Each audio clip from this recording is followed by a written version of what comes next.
धैर्य तपस्या रूपणी ब्रह्म शक्ति दुलार ब्रह्मचारिणी माता को नित करत नमस्कार। शुचि सरल सुमन समान त्याग तपस्या धाम ब्रह्मचारिणी माता से मिटे सकल संताप।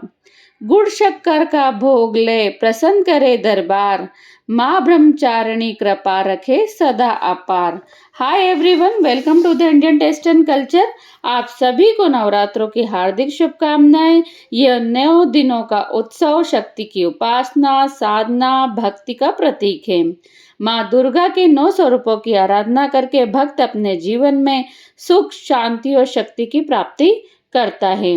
नवरात्रि का दूसरा दिन माँ दुर्गा के द्वितीय स्वरूप माँ ब्रह्मचारिणी को समर्पित है।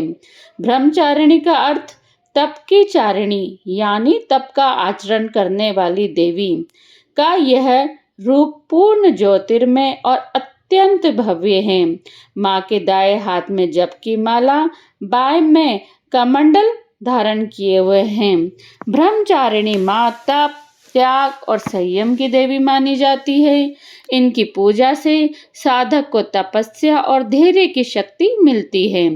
जीवन में कठिनाइयों को सहने और सही मार्ग पे चलने की प्रेरणा मिलती है। आइए जानते हैं माँ की पूजा विधि क्या है। सुबह स्नान करके माँ का ध्यान करें। माँ को चंदन, अक्षत, पुष्प, बेलपत्र, धूप, दीप अर्पित करें।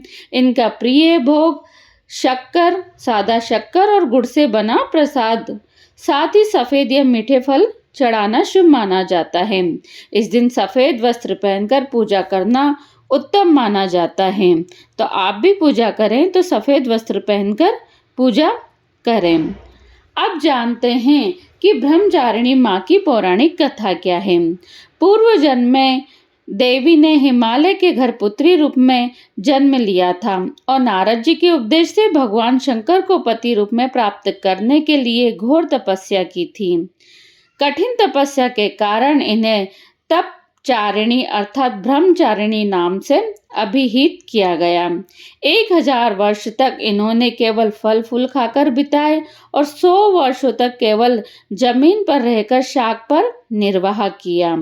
कुछ दिनों तक कठिन तपस्या रखे और खुले आकाश के नीचे वर्षा और धूप के घोर कष्ट सहे। 3000 वर्षों तक टूटे हुए बिल्व पत्र खाए और भगवान शंकर की आराधना करती रही।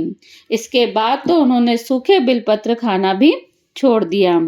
कई हजार वर्षों तक निर्जल और निराहार रहकर तपस्या करती रही।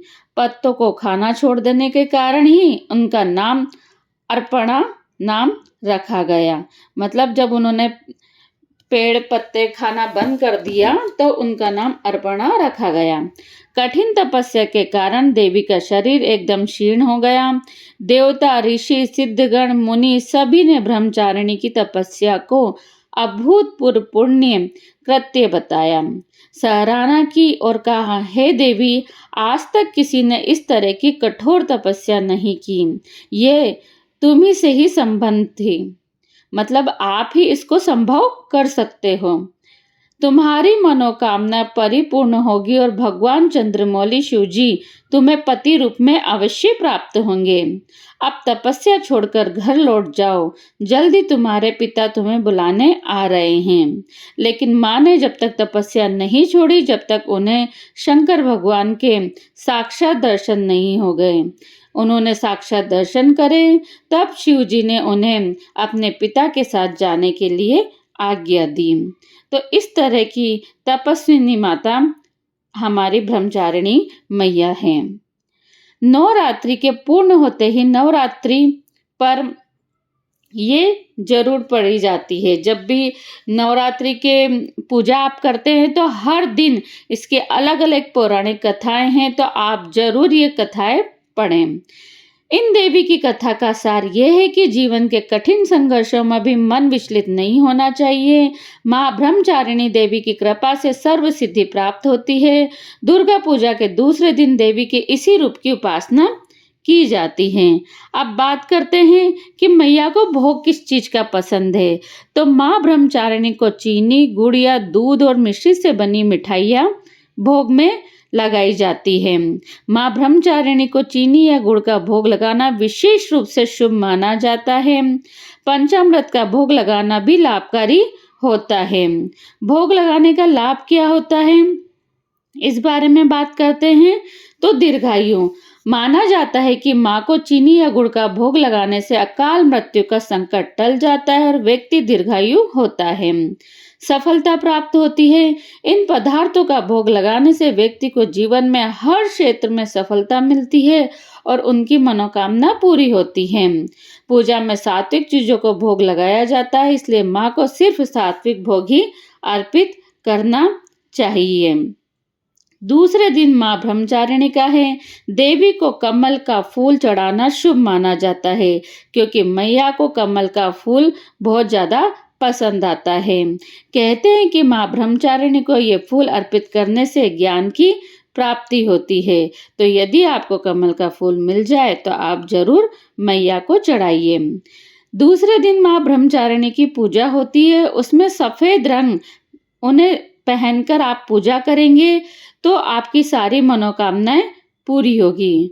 सभी को सफेद रंग के कपड़े पहनने चाहिए। सफेद रंग शुद्धता और शांति का प्रतीक माना जाता है, इसलिए आप भी पूजा करें तो सफेद रंग के वस्त्र पहनकर मैया की पूजा करें। ब्रह्मचारिणी माँ तप, त्याग और संयम की देवी मानी जाती है। इनकी पूजा से साधक को तपस्या और धैर्य की शक्ति मिलती है। जीवन में कठिनाइयों को सहने और सही मार्ग पे चलने की प्रेरणा मिलती है। तो आप भी मैया की पूजा इसी विधि विधान से संपन्न करें। यदि आपको वीडियो अच्छी लगे तो लाइक करिए, शेयर करिए और चैनल को सब्सक्राइब करना ना भूलिए, क्योंकि हम 9 दिन की 9 पौराणिक कथा आप तक पहुंचाते रहेंगे। आप सभी को नवरात्रों की हार्दिक शुभकामनाएं।